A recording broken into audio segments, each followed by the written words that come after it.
What if I told you that the misery many experience in old age isn't a tragedy, but a choice? A choice made not in one dramatic moment, but through a series of small, daily surrenders. I've identified 9 self-inflicted wounds that turn our final decades from a victory lap into a prison sentence. If you recognize even a few of these in your own life, you are actively building a future of regret. Listen closely, because the 9th one is the master key that unlocks everything else. It's what I call the slow motion shipwreck. I look at so many older people today, and what I see breaks my heart. I see vessels that have navigated the vast oceans of life, survived storms, carried precious cargo of memories and wisdom, now adrift and taking on water. They are not living, they are just waiting for the inevitable end, convinced that this slow sinking is all that's left. But this is the lie. This decline is not fate. It is a series of navigational errors, choices made day after day that lead the ship straight into the rocks. The first error that guarantees a wrecked old age is carrying dead weight. I'm talking about the anchor of old resentments. I've met so many people whose present moment is chained to an insult from 1995, a betrayal from 2005, a disappointment from a decade ago. Their minds are museums of past hurts, and they spend their days polishing these grim exhibits. They tell the same stories of being wrong, cheated, and let down, and this story becomes their entire identity. But an anchor doesn't punish the sea, it only stops the ship. Every morning you choose to rehearse old grievances. You are choosing to stay exactly where you are, stuck in the muddy waters of the past. You give people who have long forgotten you free rent in your head, allowing them to poison your today from years away. The elderly who carry this weight speak with a heavy tongue. They find fault in every interaction, and then they wonder why no one wants to come aboard their sinking ship. This mistake drowns the spirit long before the body gives out. When you cling to old anger, you're not hurting your enemy. You are forcing yourself to watch the worst movie of your life every single day.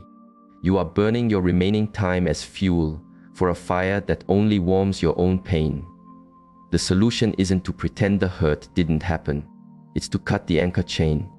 Forgiveness is not for them. It's the act of declaring yourself free.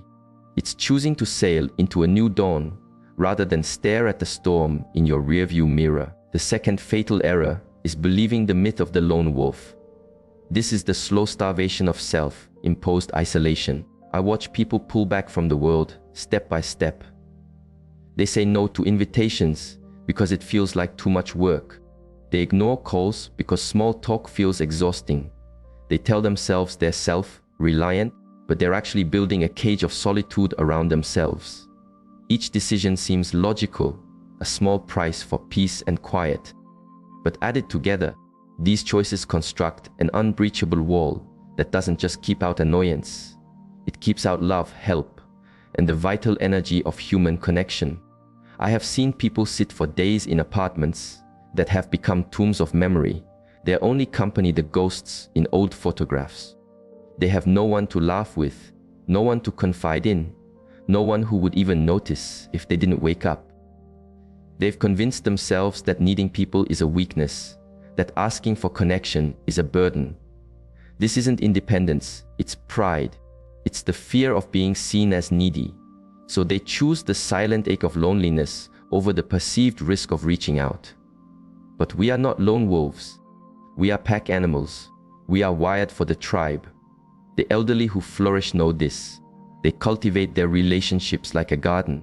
They understand that connection is not a luxury. It is oxygen for the soul. The third error is letting your mind rust. I see people whose intellectual curiosity dies the day they get their last paycheck. They trade challenging books for mindless television, deep conversation for gossip, and new skills for old routines. Then they complain of a mental fog, a sense of emptiness. The mind is not a box you fill, it's a tool that requires sharpening. If you stop using it, it corrodes. It becomes stiff, brittle, and useless, recycling the same few thoughts until they become ruts too deep to escape. I've seen sharp, brilliant minds grow dull and slow because they accepted the lie that learning has an expiration date. They said, "I'm too old to learn that. I'm too set in my ways." And with each excuse, they hammered another nail into the coffin of their own intellect. The most alive older people I know are eternal students. They're learning a new instrument, arguing about politics, struggling with a new language, or helping their grandkids with perplexing new technology. They know that mental exercise isn't about staying young. It's about staying engaged. Keeping your mind sharp and active is what keeps the world interesting, what keeps you interesting, and what allows you to turn a lifetime of experience into true wisdom. The fourth fatal mistake is treating your body like a disposable container. I see people give up on their physical selves, accepting aches, weakness, and immobility as non-negotiable terms of the aging contract. They stop moving, they eat poorly, they resign themselves to decay. But your body is not a rental car you can trash and turn in. It is the only vehicle you will ever have for navigating this life. It has served you for decades, healed itself countless times, and it deserves to be maintained with respect, not abandoned to the scrap heap. The great lie is that this physical decline is inevitable. So much of what we call aging is simply the accumulated result of neglect. The stiffness, the loss of strength, the chronic pain, these are often symptoms of lifestyle, not of life itself. I know people in their 80s who are more vital and agile than people in their 50s. The difference isn't their genes, it's their choices. They chose to walk when it was easier to sit. They chose to stretch when it was easier to stiffen. They chose to fuel their bodies with care, not with indifference. This isn't about looking like you're 30. It's about having the physical freedom to live, to play with your grandchildren, to walk in nature, to be a participant in your own life, not just a spectator.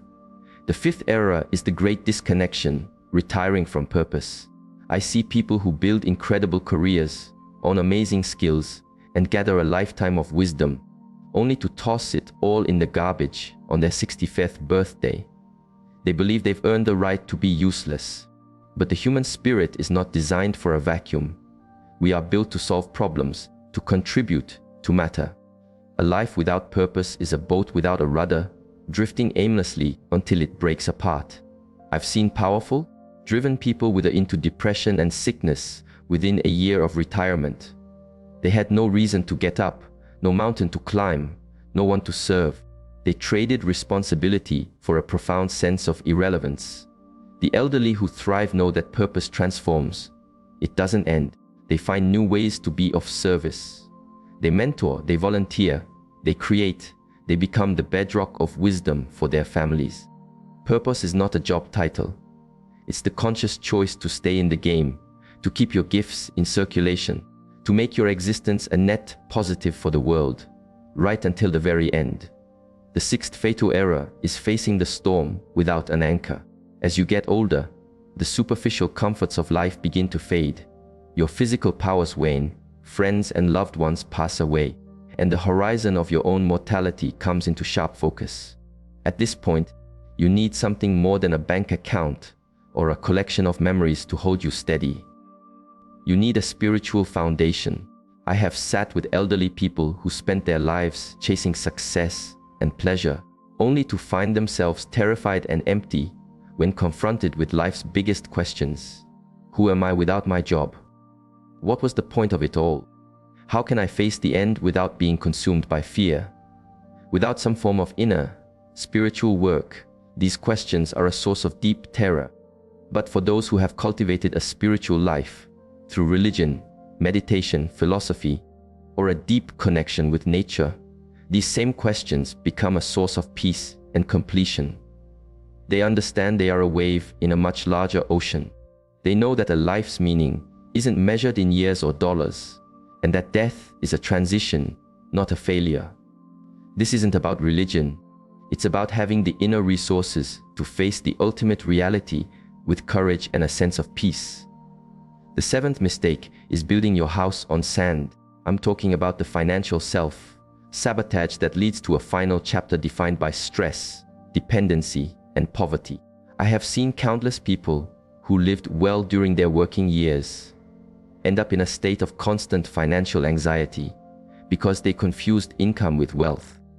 Financial peace in old age isn't about being rich. It's about freedom from being a burden, freedom from the fear of a medical bill, freedom from the constant, gnawing worry about survival. The tragedy is that the formula is simply spend less than you earn, save, and invest for the long term. But our culture screams for instant gratification. People spend decades financing a lifestyle they can't afford, promising they'll get serious about saving later. But later arrives, and it is a cruel master to those who are unprepared.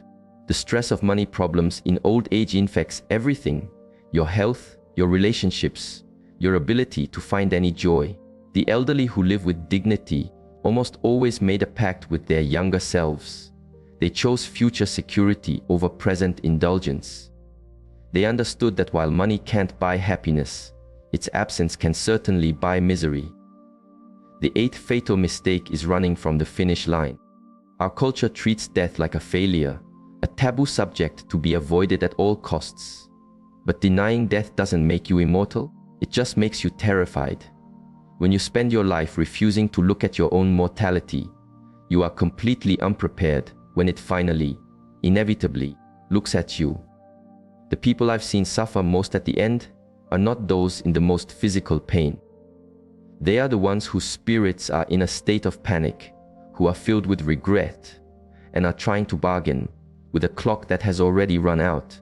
But the ninth and most devastating mistake of all, the one that poisons everything else, is the belief that your story is over when, in fact, you have just reached the final, most important chapter. It is the mistake of seeing age as a process of subtraction, of becoming less.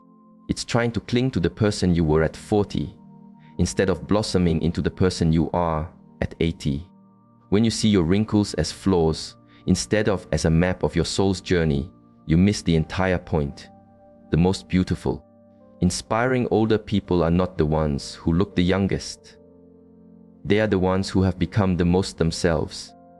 They wear their age not as a burden, but as a crown. They have finally mastered the art of being, transforming a lifetime of joys and sorrows into a profound and quiet wisdom.